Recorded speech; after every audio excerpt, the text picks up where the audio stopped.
require like MAP kinase or some other driver rather than FLT3 resistance as a driver. So it's published within the last 1 month, something like that. No, you are right. So yes, you know, a lot of people, when they relapse after FLT3 ITD mutated AML, a lot of them will have FLT3 ITD as a, you know, relapse driver mutation, but a lot of them have RAS pathway mutation, which is again resistance from prior TKI.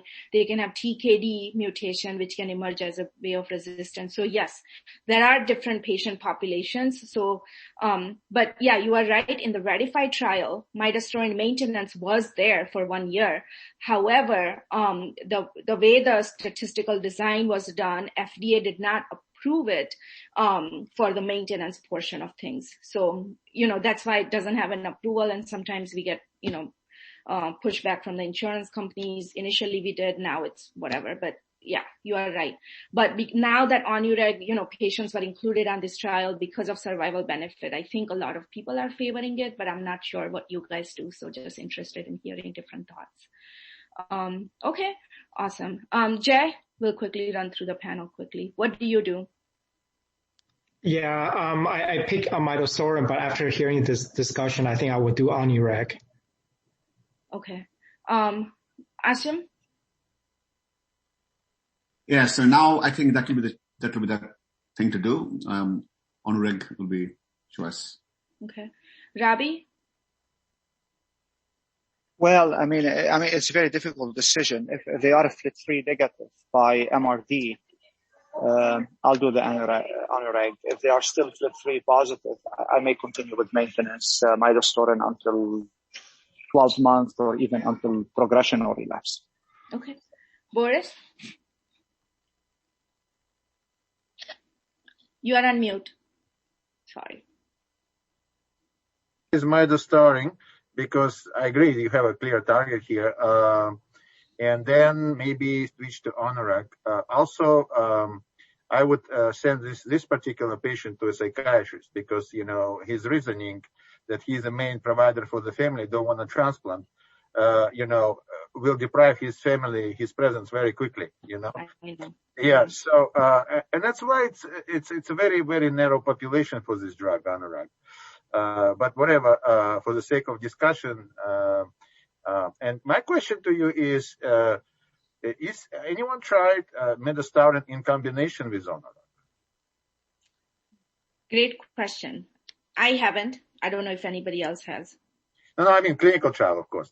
It's not going to be. Yeah. You're gonna destroy insurance with this, but True. Very true. But you have two well-tolerated drugs that are basically have different toxicities. And both are oral agents. And you have a target and a hypermethylating agent.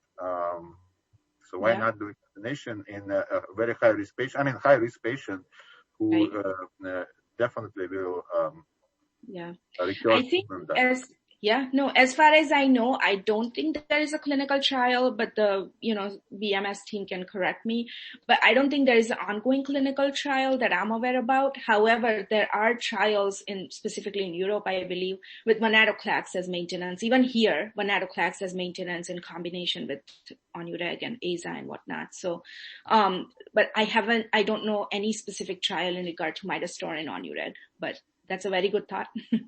That's a quick question. When this guy recurs, which is very likely, will he be FLT3 positive? Good question. By the data that we have, more than likely, yes.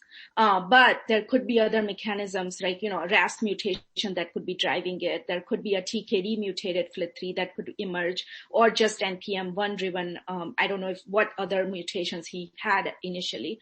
So it's not that all FLT3 ITD relapses are FLT3 ITD driven. But there could be a variation, but majority of them are FLT3 ITD driven, if that makes sense. In which case, it doesn't matter if it's undetectable now. True. That's true. So even if MRD negative, I think FLT3 ITD is just a very aggressive disease. And that's why we try to get them to transplant. But if, like this patient who cannot go to transplant,